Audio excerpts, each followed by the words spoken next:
Perintah yang mulia ini, karena Allah tidak memerintahkan sesuatu dan tidak mungkin Allah melakukan apa yang Allah perintahkan. Tapi ini Allah melakukan apa yang Allah perintahkan. Tidak mungkin Allah memerintahkan kemudian Allah melakukan sendiri kecuali dalam ayat ini sahaja. Makanya Allah memerintahkan atau mengatakan innallaha wa malaikatahu yusalluna 'alan nabi. Allah, malaikat bersolawat, kemudian baru kita diperintahkan untuk bersolawat. Apa maknanya? Menunjukkan bahwa ibadah ini adalah ibadah yang mulia, tapi sayang banyak di antara kaum muslimin yang melalaikannya. Dan semoga kita tidak termasuk orang yang lalai mengucapkan salam dan selawat kepada baginda Rasulullah sallallahu alaihi wasallam. Dan juga kepada Habibnya Ibrahim Ismail untuk kembali melakukan renovasi besar-besaran untuk Ka'bah Musharrafah.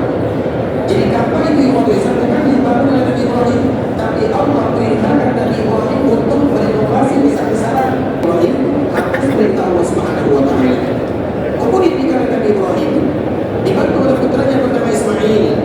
Ketika mereka membangun Ka'bah Musharrafah, mereka duduk di sana menghadap ke Ka'bah Musharrafah. Makanya Ka'bah itu disebut dengan kiblat. Di antara salah satu nama Ka'bah Musharrafah adalah Al-Qiblah. Kenapa kiblat? Karena Ka'bah itu bukan hanya kiblat para muslimin, kiblat para 1, 2, 3.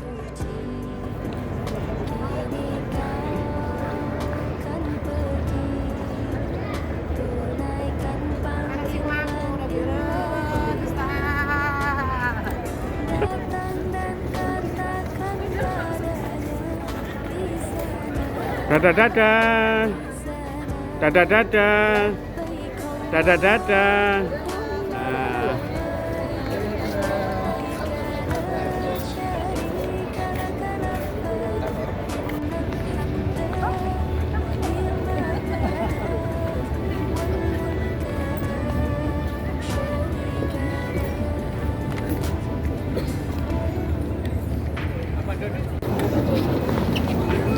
Ini rombongan Nabatur sedang menuju ke lokasi di mana dulu sempat dilakukan pemilihan pemimpin Islam setelah Nabi Muhammad wafat.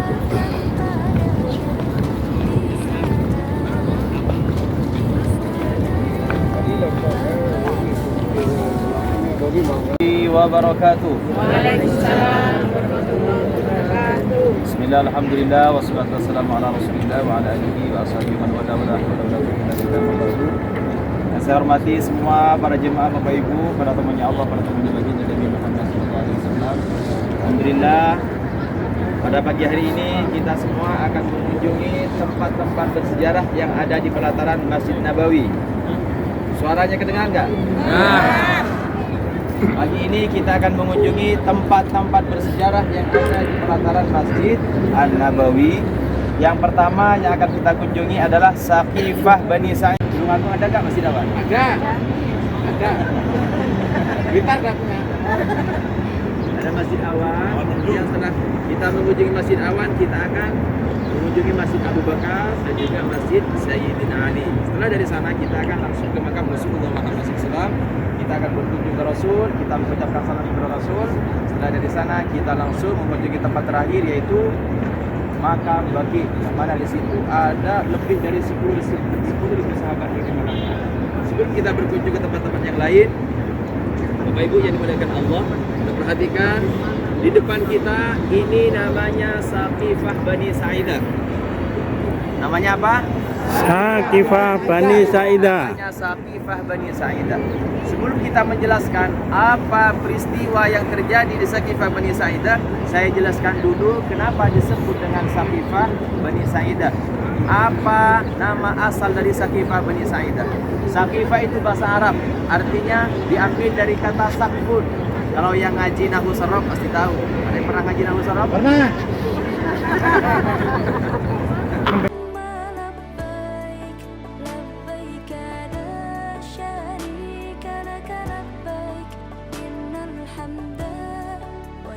setelah dari Sakifah Bani Saidah kita akan meluncur ke Masjid Awan.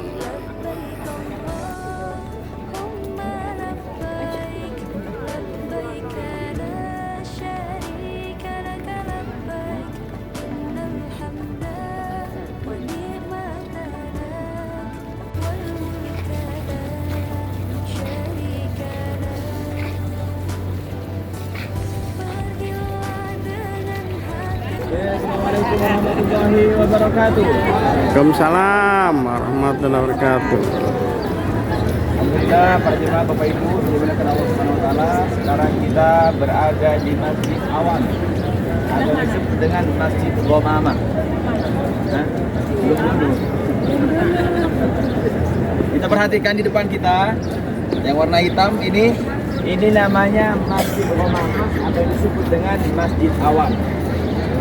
Ghamamah itu artinya awan, diambil dari kata ghamun.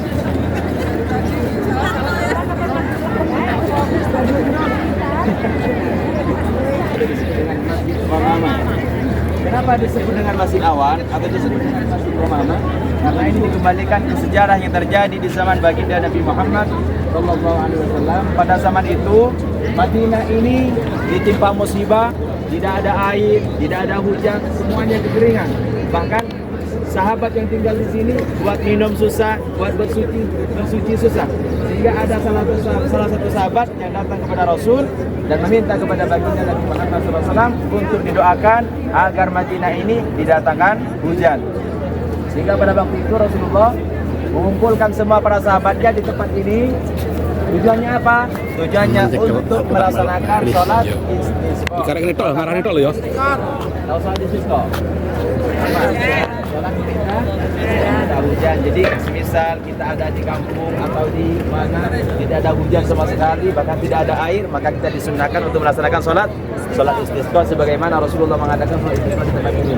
Kemudian Rasulullah Muhammad SAW telah berkumpul semua para sahabatnya di tempat ini, terlaksanalah sholat istisqa. Setelah melaksanakan sholat istisqa, Rasulullah meminta kepada Allah menurunkan hujan. Sehingga pada waktu itu setelah Rasulullah sholat meminta kepada Allah untuk diturunkan hujan, awan yang asalnya warna seperti di atas ini menjadi hitam semuanya. Awan semuanya berdatangan dan awan menjadi hitam, dan pada waktu itu turunlah pada waktu itu hujan. Nah, makanya karena itu masjid ini disebut dengan Masjid Awan atau disebut dengan Masjid apa? Masjid Ghamamah. Ghamamah artinya apa? Awan. Nah, disebut dengan Masjid Awan karena sholat istisqa itu dilaksanakan di sini, Bapak Ibu. Sholat meminta hujan. Terus sejarah yang ada di masjid ini bukan hanya satu, ada juga sejarah. Pertama, sejarah tentang hujan atau pelaksanaan sholat istisqa. Ini adalah Masjid Ghamamah.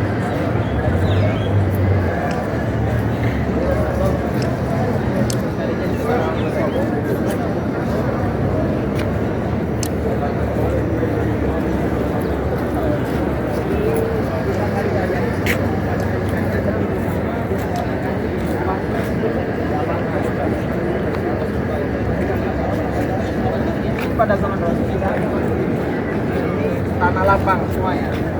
Kenapa Rasulullah mengadakan sholat istisqa di sini, mengadakan sholat hari raya di sini? Karena pada zaman dahulu, pada zaman Rasul, Masjid Nabawi itu masjidnya kecil, tidak bisa menampung orang-orang Muslim, sehingga ketika ada acara, Rasulullah mengumpulkan para sahabatnya di tempat ini. Dan yang ketiga, di sini pertama kali dilaksanakan sholat jenazah gaib. Tahu sholat jenazah gaib?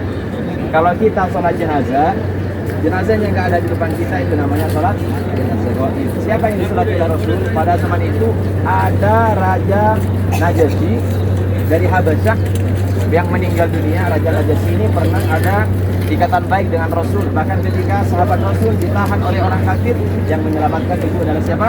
Raja Najasyi. Raja Najasyi ketika meninggal Rasulullah Muhammad SAW mendengar dan Rasulullah berada di Madinah. Rasulullah Muhammad SAW melaksanakan sholat jenazah gaib untuk Raja Najasyi. Dan ini pertama kali yang dilaksanakan oleh Rasul dalam Islam. Itu dilaksanakan di tempat ini, di tempat masjid ini. Jadi masjid ini ada berapa sejarah?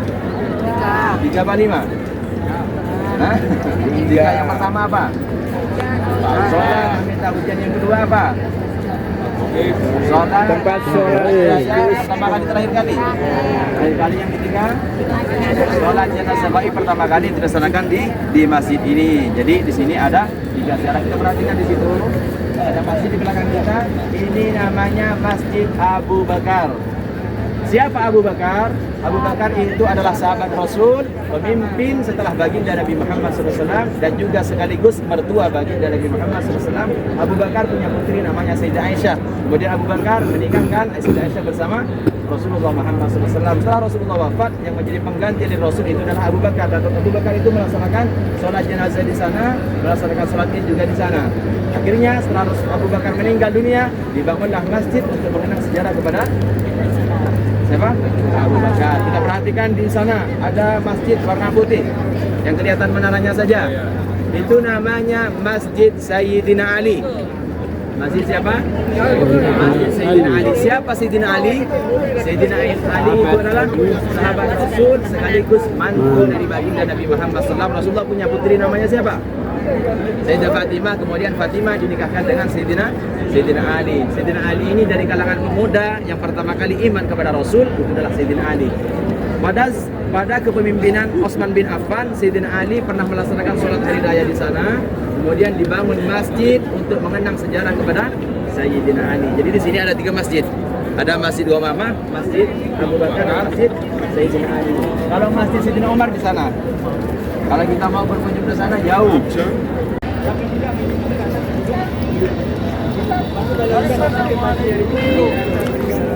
Tuh, gimana Mbak Win? Alhamdulillah. Wah.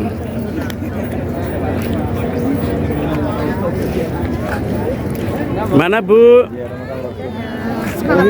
Nah Batur gimana?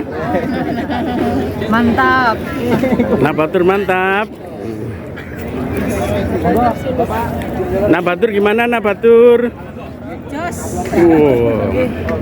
Terus pakai gandos. Bapak Ibu. Markotop. Sudah semua? Ada yang masih di belakang?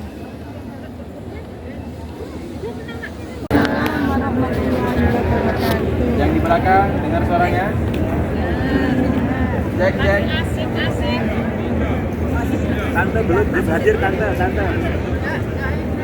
Kalau lama nunggu di sana. Alhamdulillah wassalatu wassalamu ala Rasulillah wa ala alihi wa sahbihi.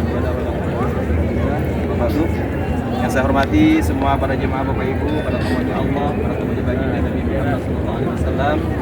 Alhamdulillah pada pagi hari ini kita semua berada di depan orang yang sangat mulia. Pada pagi hari ini kita berada di depan orang yang sangat agung. Pada pagi hari ini kita berada di depan orang yang sangat dicintai oleh Allah Subhanahu wa taala. Dialah baginda kita Nabi Muhammad sallallahu alaihi wasallam. Kita perhatikan Bapak Ibu yang dimuliakan Allah. Kita bisa lihat kubah hijau. Bisa lihat kubah hijau? Iya. Di bawah kubah hijau itu ada jasad orang yang sangat mulia. Lihat kubah hijau semuanya. Di bawah kubah hijau ada jasad orang yang sangat agung, ada jasad orang yang sangat mulia, ada jasad orang yang sangat dicintai oleh Allah Subhanahu wa taala, ialah jasad baginda kita Nabi Muhammad sallallahu alaihi wasallam. Rasulullah Muhammad sallallahu alaihi wasallam itu sangat rindu kepada kita Bapak Ibu. Rasulullah sangat cinta kepada kita. Rasulullah sangat sayang kepada kita. Bahkan ketika Rasul pada waktu itu sebelum kita dilahirkan, ketika berkumpul dengan para sahabatnya, Rasulullah mengungkapkan rasa rindunya kepada sahabatnya. Apa kata Rasulullah? Ana mushtaqun li ikhwani, aku sekarang sangat merindukan saudara-saudara, kata Rasul. Kemudian salah satu sahabat bertanya, "Ya Rasulullah, alasna ikhwanak wahai Rasul? Bukankah kami ini saudara-saudaramu?" Apa kata Rasulullah? La, bal antum ashabi, kalian bukan saudara-saudaraku, kalian adalah sahabat-sahabatku. Yang aku rindukan itu adalah orang yang tidak pernah melihatku, tapi mereka mau beriman kepadaku. Siapa mereka? Mereka adalah kita semua. Jadi Rasulullah Muhammad SAW itu sangat rindu dengan kita semua Bapak Ibu yang dimuliakan Allah. Bahkan Rasulullah sampai menangis. Kenapa? Karena menahan rasa rindunya kepada kita semua. Dan alhamdulillah pada pagi hari ini kita semua sudah berada di depan baginda Nabi Muhammad SAW. Dan pastinya Rasul bangga dengan kita.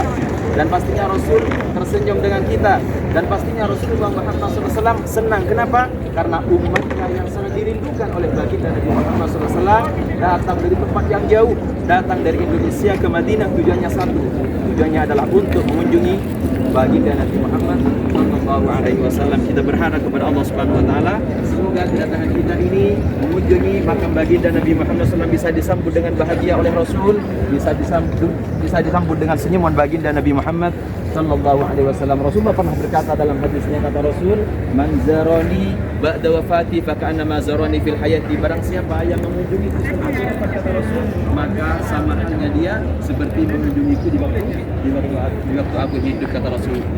Jadi meskipun kita berkunjung ke tempat ini tidak berjumpa langsung dengan Rasul, kita sudah dianggap oleh Rasulullah mengunjungi Rasul di waktu hidup. Dan juga Rasulullah mengatakan dalam hadis yang lain, "Man zarani wajiban lahu syafa'at." Barang siapa yang mengunjungiku, kata Rasul, maka wajib baginya syafaat nanti di hari kiamat. Kita berharap kepada Allah Subhanahu Wa Taala semoga nanti di hari kiamat kita semua bisa diakui sebagai umat Rasul dan kita semua bisa mendapatkan syafaat baginda Nabi Muhammad. Ada sebuah kisah yang sangat menarik Bapak Ibu yang dimuliakan Allah.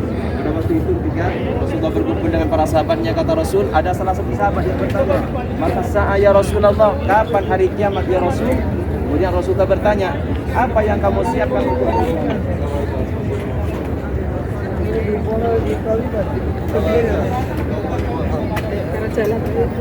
Umatnya yang sangat dirindukan sekarang sudah berada di hadapan baginda Nabi Muhammad Sallallahu Alaihi Wasallam, yang mana kita sangat dirindukan oleh Rasulullah Muhammad Sallallahu Alaihi Wasallam.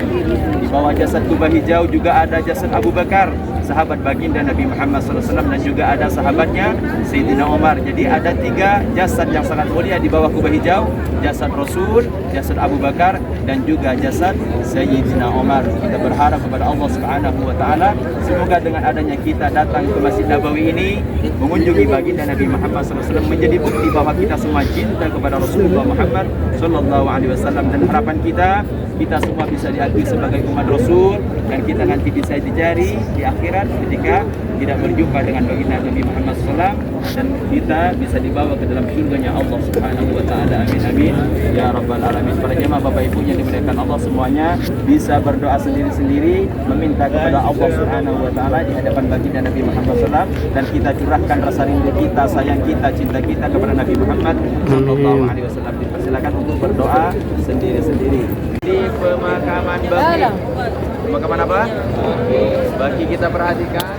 Akhirnya di sebelah tembok itu, sebelah sananya itu pemakaman Baqi. Pemakaman Baqi ini sudah ada di zaman baginda Nabi Muhammad SAW. Ada kisah yang sangat menarik pada waktu itu. Rasulullah Muhammad SAW ketika berada di dalam kamarnya, kamar Rasul di mana? Saya tahu.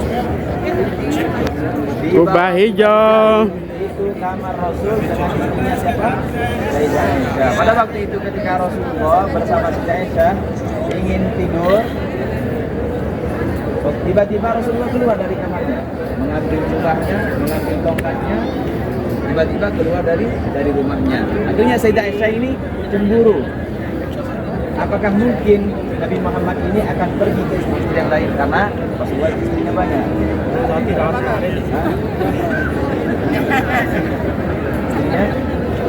Dan pada waktu itu jatahnya adalah jatah Sayyidah Aisyah, jatahnya tidur dengan Sayyidah Aisyah. Tiba-tiba Rasulullah keluar dari dalam kamarnya, kemudian diikuti oleh Sayyidah Aisyah dari belakang. Nah, Rasulullah pergi ke makam Baqi, diikuti terus dari belakang oleh siapa? Oleh Sayyidah Aisyah, karena Sayyidah Aisyah ditakut istrinya, takut siapa? Rasulullah datang ke istri yang lain, karena pada malam itu adalah jatahnya Sayyidah Aisyah. Ketika Rasulullah sampai ke makam Baqi, Rasulullah Muhammad SAW berdoa kepada Allah Subhanahu Wa Taala dengan doa yang berbunyi, Allahumma ufir li ahlil baqi'il gharqad, Allahumma ufir li ahlil baqi'il gharqad. Kemudian setelah Rasulullah kembali dari makam Baqi, Sayyidah Aisyah ini lari ke kamarnya. Kenapa? Karena takut ketahuan oleh Rasul bahwa Sayyidah Aisyah ini mengikuti Rasul dari dalam kamarnya sampai ke sana. Akhirnya Sayyidah Aisyah sampai di kamar, Rasulullah sampai di kamar, Sayyidah Aisyah sudah ngos-ngosan. Kemudian Rasulullah tanya, "Wahai Aisyah, kenapa kamu kok sampai seperti itu?" Nah, Akhirnya Sayyidah Aisyah jujur bahwa tadi Sayyidah Aisyah mengikuti Rasulullah karena takut Rasulullah akan pergi ke istri-istri yang lain. Kemudian Rasulullah menjelaskan, wahai Aisyah, tadi ada malaikat Jibril datang berada di pintu, dia tidak masuk. Kenapa? Karena ada Sayyidah Aisyah. Malaikat Jibril datang ke kamar Rasul dan mengabarkan bahwa malaikat Jibril mendapatkan wahyu dari Allah untuk menyampaikan kepada Rasulullah agar ziarah ke makam Baqi. Jadi karena itulah Rasulullah keluar dari kamarnya dan mengunjungi pemakaman Baqi karena ada malaikat Jibril. Jadi Rasulullah pada waktu itu juga pernah ziarah ke makaman Baqi. Di makam Baqi ini para jemaah Bapak Ibu yang diberikan Allah, disebutkan dalam kitab Tarikh Madinah ada lebih dari 10.000 sahabat yang dimakamkan di sini, termasuk Sayyidina Utsman. Khalifah berapa Sayyidina Utsman? Khalifah ketiga. Sayyidina Utsman dimakamkan di sana. Ada juga Imam Malik. Ada berapa? Siapa? Syafi'i, Hanafi, Maliki, Hanbali. Imam Malik itu dimakamkan di sini. Sayyidina Hasan, cucu Rasulullah, dimakamkan di sini. Sayyidah Fatimah, putrinya Rasul, dimakamkan di sini. Sayyidah Aisyah, istrinya Rasul, juga dimakamkan di sini. Rata-rata keluarganya Rasul itu semuanya dimakamkan di tempat ini. Nah, dan orang yang meninggal di kota Madinah dipastikan akan mendapatkan syafaat dari baginda Nabi Muhammad SAW. Rasulullah pernah berkata dalam hadisnya, "Man istata'a ayyamuta bil Madinati falyaf'al, fa inni syahidun lahu yaumal qiyamah." Kata Rasul, barang siapa yang mampu untuk meninggal di kota Madinah, kerjakanlah. Karena apa? Karena pada hari kiamat nanti aku akan memberikan syafaat kepada orang yang meninggal di Madinah. Pengen meninggal di Madinah apa pengen meninggal di Tulung Agung?